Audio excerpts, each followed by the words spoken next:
I'm very pleased to welcome the first speaker for today, who's Dr. Fanqiao Meng, who's from the College of Resources and Environmental Sciences. He's been working in China Agricultural University since 1994 on organic farming, food quality control, carbon and nitrogen biochemistry in the agro ecosystem, non-point sources pollution control and greenhouse gas emission attributable to agriculture. He's also helped introduce organic certification and control system of the EU to China. He's led research projects as part of the National Natural Science Foundation, Ministry of Science and Technology and Ministry of Agriculture and Ministry of Environmental Protection. He's a consultant to the International Fund for Agricultural Development for Xinjiang and Inner Mongolia agricultural development products. And he's also a consultant to Asian Development Bank, UK Department for International Development, and a range of other authorities. He's a prolific author. His books include topics on organic farming, green food, food safety, as well as about 30 research papers. In 2013, so this year, he was appointed as the expert of Working Group for EU-China Organic Regulation Mutual Recognition Negotiation. All in all, a very important person. Please welcome him, Fanqiao Meng.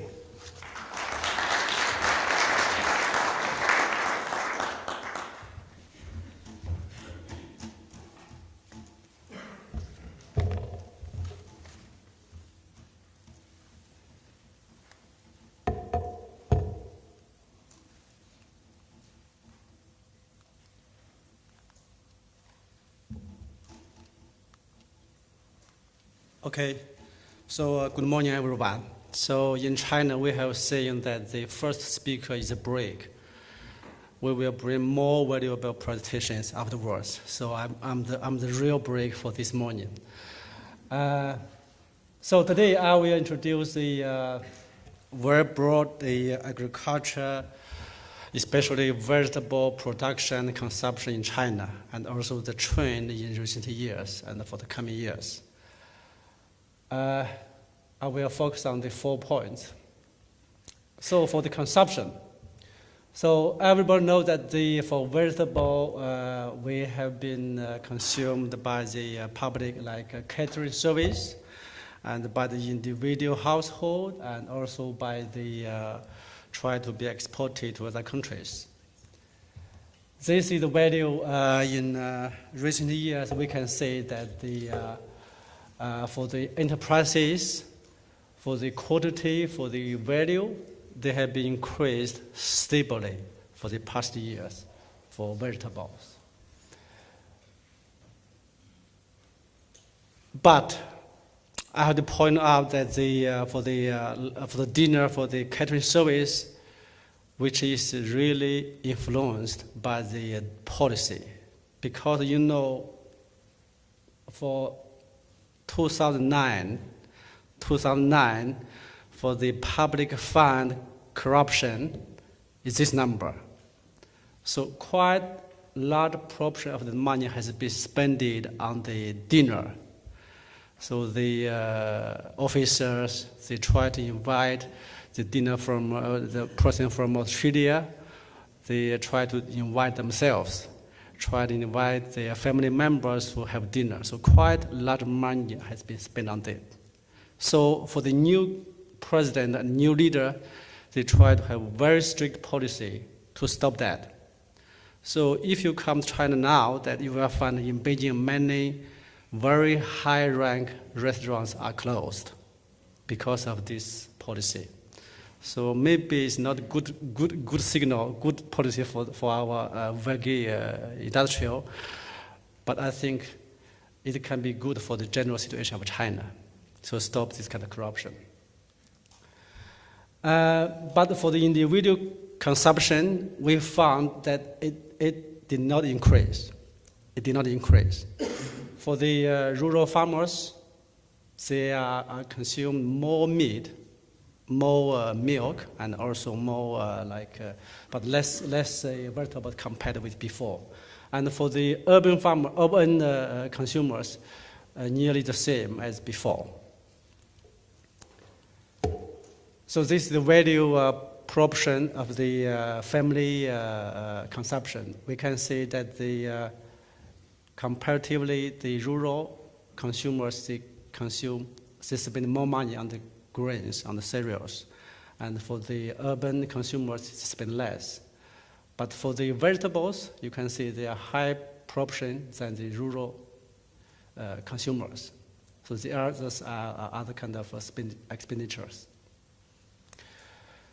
So for the exportation and the importation, we found that in this year, we have a sharp increase compared with years before. So this is the tons, quantity, and this is the values. For the importation, so it also increased a lot, especially from European countries, from the States, so for the vegetables.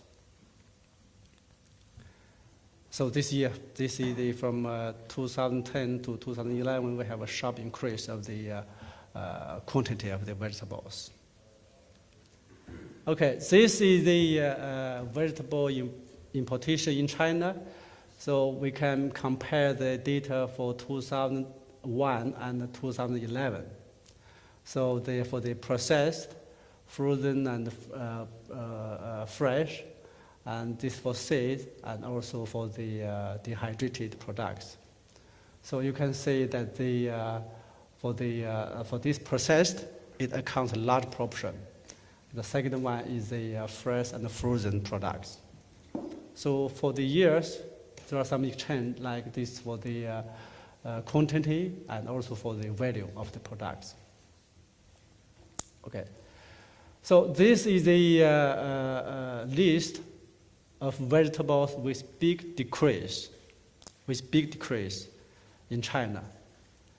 You can see that from these 2 years, so for the frozen and fresh peas and also for the frozen, this kind of products, they decrease a lot. So this one, which is in a big increase for the 2011. So you can see for these products and also for the tomatoes and this kind of products, so which has been increased a lot for the past years.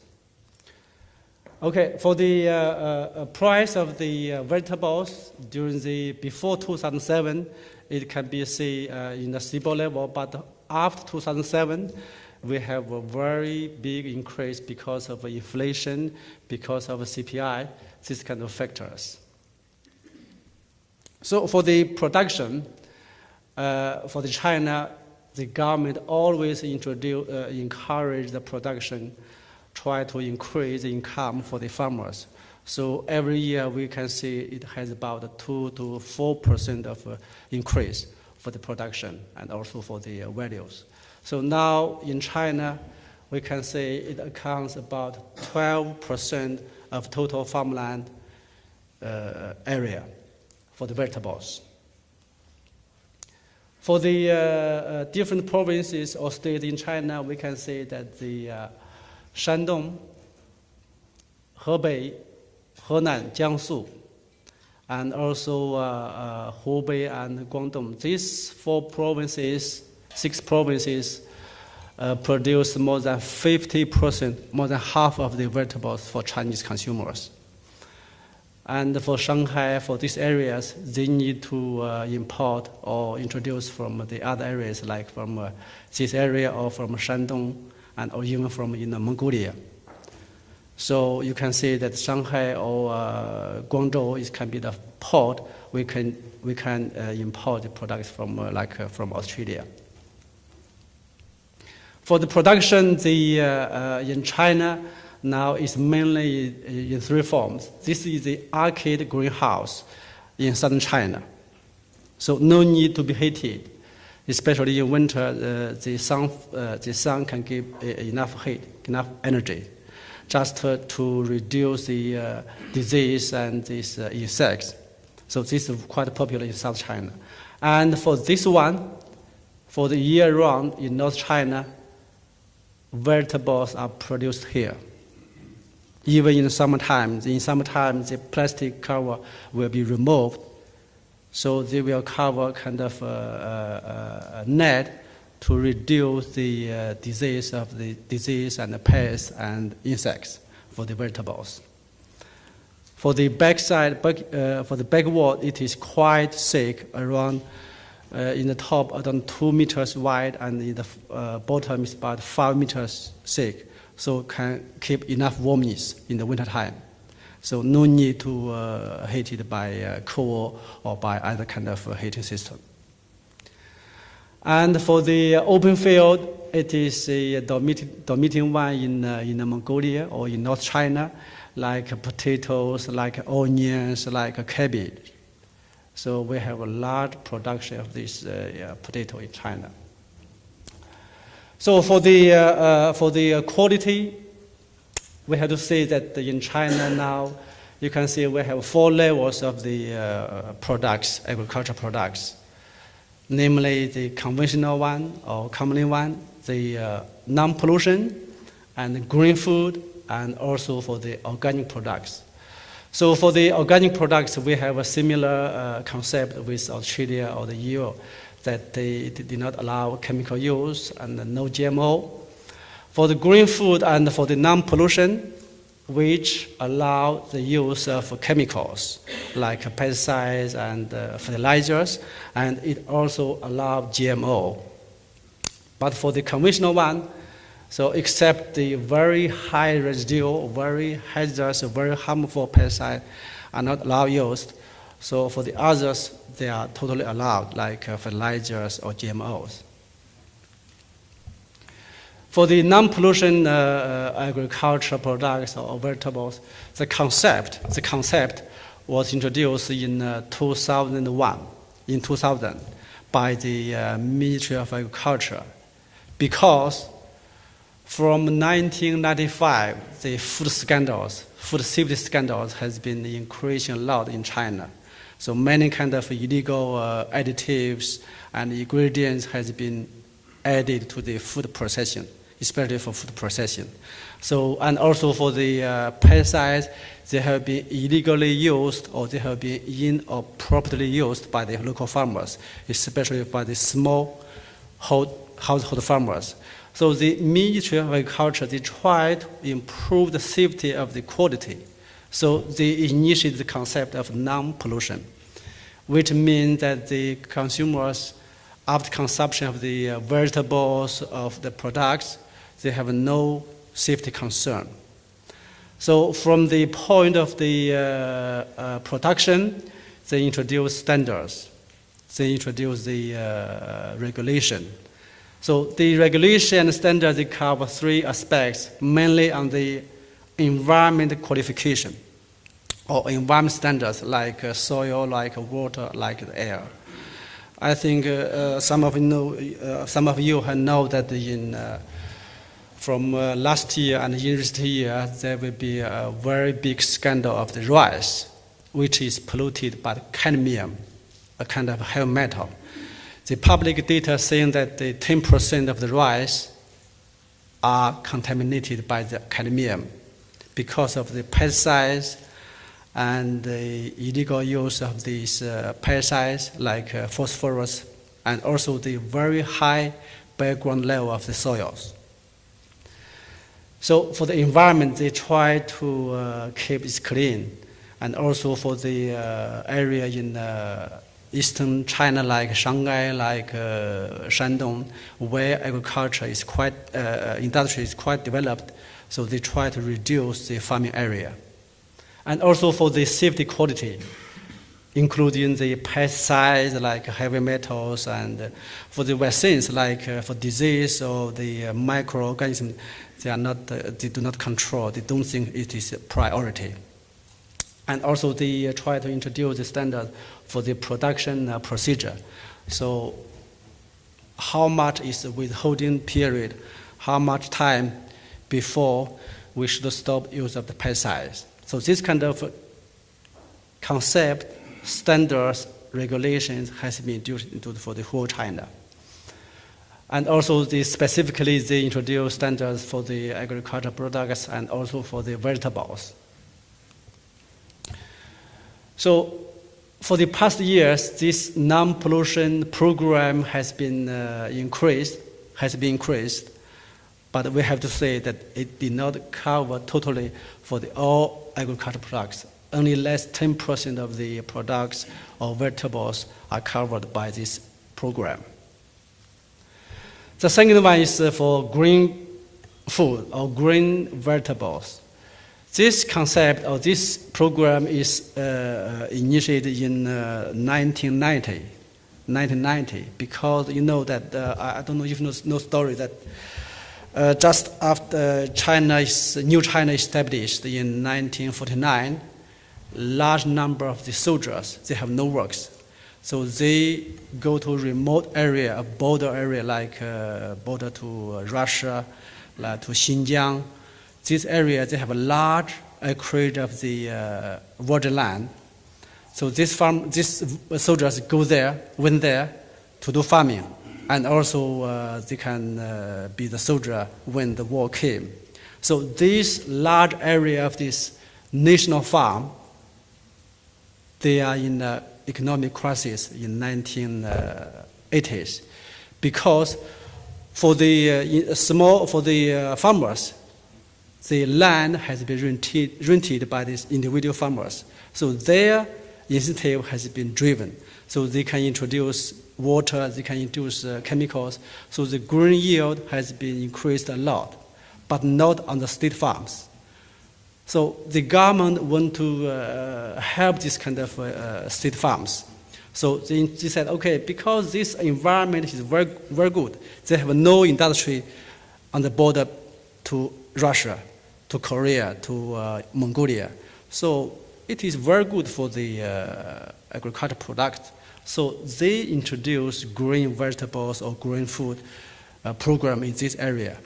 So we can say that the standards are introduced, and it is a program especially for the remote area.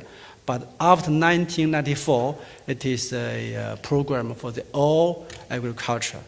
All companies, all farmers, all they can apply for green food certification. So the standards and the logos and the regulations has been put forward, and the also for the green food production and consumption is increased a lot. So in 2011, we can say that it accounts about 3% of the vegetables produced for China. For the general vegetables inspection and quarantine, the government they try to ensure we have no problem for the imported vegetables and products. So it has to be inspected and quarantined.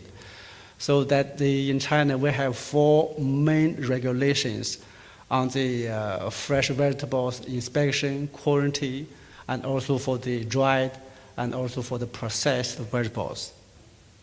So these kind of standards or regulations specifically focused on the pesticides, food additives, and heavy metals. So for the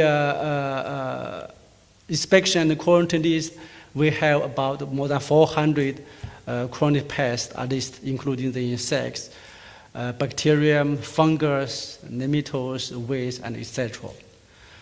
For this standard, I think you should be quite aware if you really want to do business in China that this standards is a new standard from the March the 1st of this year. This regulates all of the pesticides list or MRIR, maximum residue limit for the agricultural products. So it has more than 300 pesticides in the list. That for example, for the vegetables, like a certain pesticide should not be more than 0.05 milligram per kilogram or ppm. So it covers the agricultural products like vegetables, grains, fruits, and many more. For this kind of pesticides, they are not allowed to be used for the agricultural production, especially for the vegetables. They are not allowed to be used. So the last one I want to share with you the green growing demand for the organic products. The reason I want to share with you is not to say that you should really export 100% of the organic products to China. My point is that for China, especially for the consumers, for large population, they are more concerned with quality. So if you really have the trust on your quality, on your safety, the products, the market is there. The price is not a big problem. Because that in China, we have seen that the very rapid green revolution during the past 30 years, especially from 1970 to 2010 or 2011. That we can see that the yield for the agricultural yield has been doubled for the 14 years, but the quantity of the pesticide, we can see it increased by tenfold. And also this is applicable for the pesticides, or even more.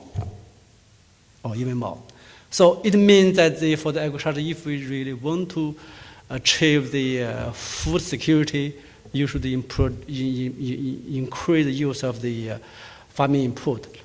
For example, this is in North China, in Shandong, where large proportion of the vegetables has been produced. We use about 500 to 600 kilograms of nitrogen per hectare to produce 2 crops 1 year, meaning the winter wheat and the summer maize. So the total yield is about 15 tons per hectare. But we have to rely on this much number of the nitrogen. It's quite higher than the world average and also larger than the Australia or the European countries and also the States. For the irrigation is another big problem. We have to irrigate 4 to 5 times per year. So because of that, we have seen that the water safety has been becoming a problem. The nitrate has been increased quickly. So we have seen that in China that if we reduce 30 to half or to 60% of nitrogen, the green yield will not be reduced significantly. So it means that in China we have a big challenge to reduce the agricultural input, including fertilizers and pesticides. So this is the agricultural development in China that before 1970, 1980, so we have all the agriculture you can see is nearly organic. It is traditional with very little chemical use. And after 1980, the opening policy, reform policy, we have seen the rapid agricultural intensification. So at the meantime, we introduced the green food, non-pollution and organic program in China. So the food safety, environment protection are becoming the top priorities for the Chinese consumers now. Maybe not for the policymakers, maybe not for the politicians, but food safety is our big concern. And also for the consumers, they began to think that the farmers' benefits and also the lifestyle or fashion is aspects we have to consider. So that by the end of last year, we have about 9,000 organic certificates.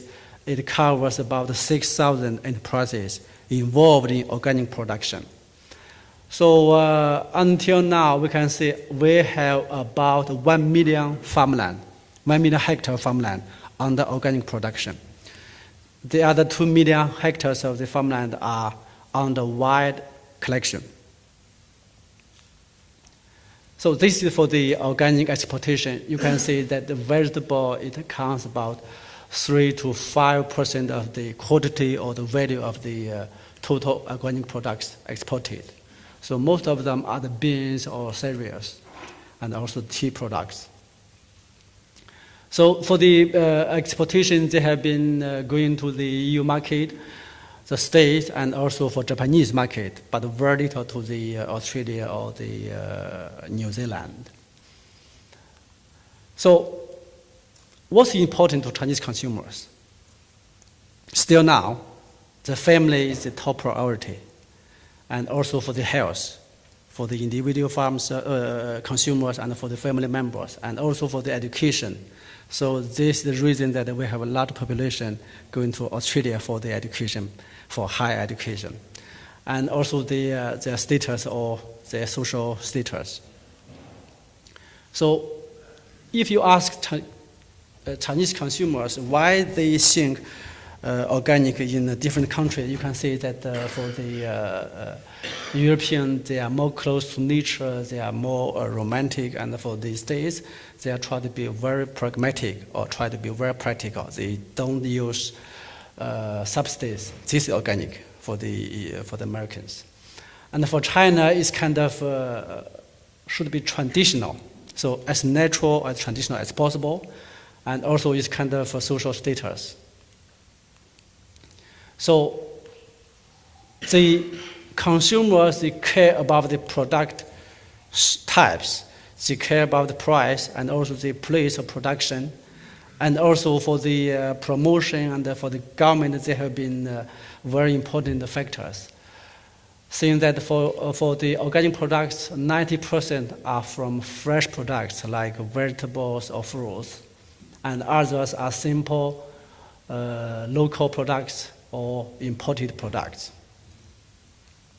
So the price is about 3 to 6 times of the conventional products. So the specialization in recent years, it has 2 extremes.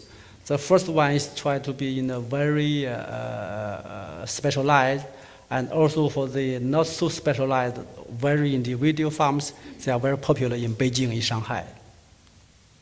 So these are the several channels of the organic products in China. So for the domestic market, this is the rough idea of the year before last. But from my estimate, it should be quite higher than this number. So for the channels, we can say it can be exported to the other market.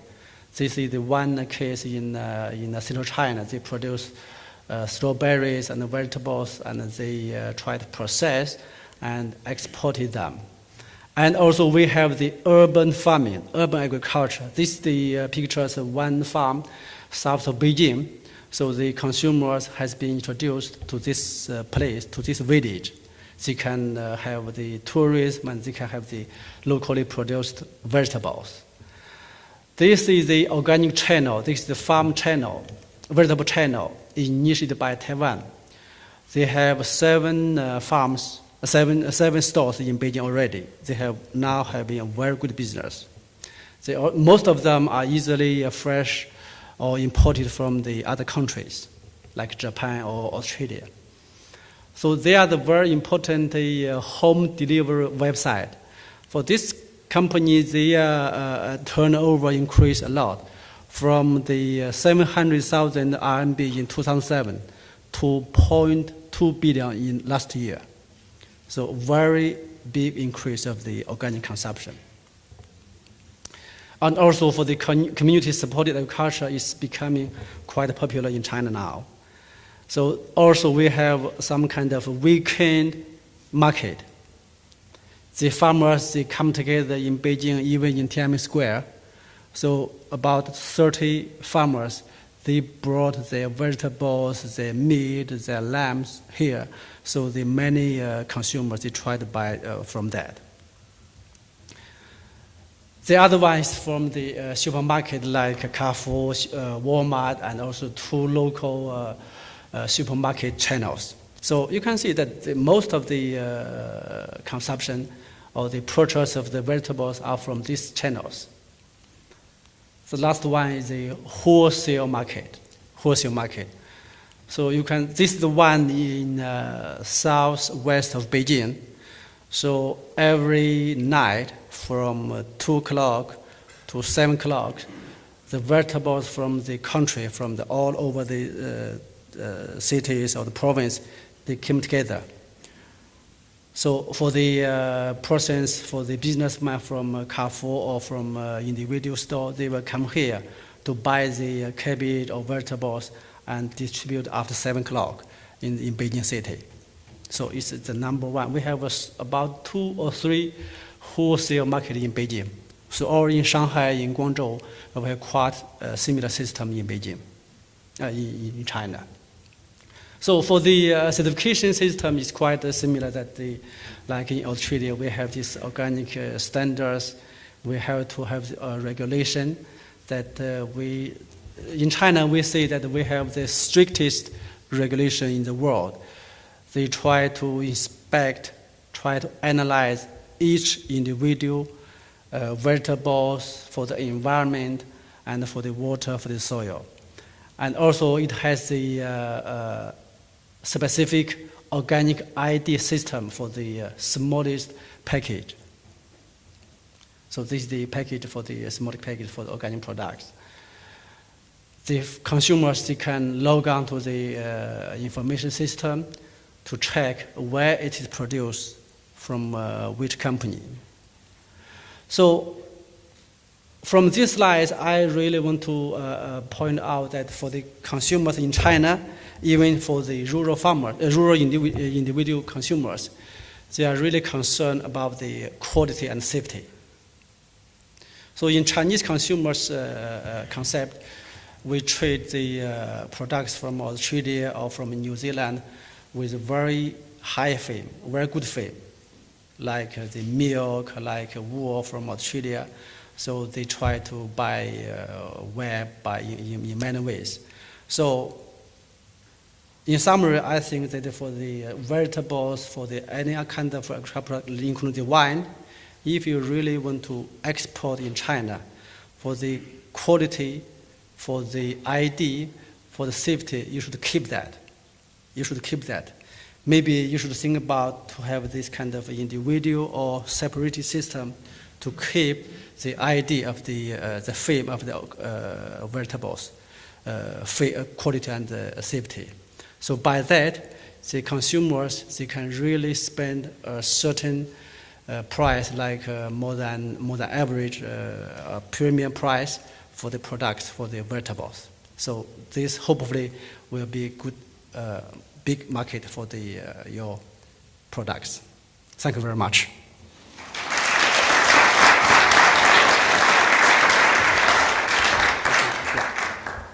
Now we do have 5 minutes for questions, and there's a roaming microphone, so if you do like to ask Dr. Meng a question, down here, George. You can probably just stand up and yell if you like to save time. No worries. The demand for organic produce in the catering sections or the food services sections, is there a demand there? Or do the caterers and hoteliers and the like just buy anything as is? Yes. So for the hotels and also especially for the above 3-star hotels in Beijing or in Shanghai, in other cities, there are big amount that they try to ensure the quality and safety. So organic is a large portion of this kind of consumed, especially for public catering restaurant. Yeah. Okay. Yeah, the standard you referred to for organic, green, and non-pollution, BB 184/06, is that audited only by Chinese authorities, or can you get that audited by international auditing firms like SGS and so forth? You mean for the certification of this standard? That's right, the one you had on the... Yes. Yeah. For the green products, like and for non-pollution products, it is kind of program only operated by the Chinese, by the government authorities. So there is only one authority that are responsible for the certification. Like for non-pollution, in fact, it is a government funded by the local governments. So the individual farmers, they don't have to apply, but the individual towns or villages, they can apply. But for the organic products, they are operated by the third party, like SGS or any other kind of certifiers. From also, I think from NASA, Australia certified they are coming to China to export their business to China now. Yeah. Any other questions? No? Thank you, Dr. Meng. Thank you very much.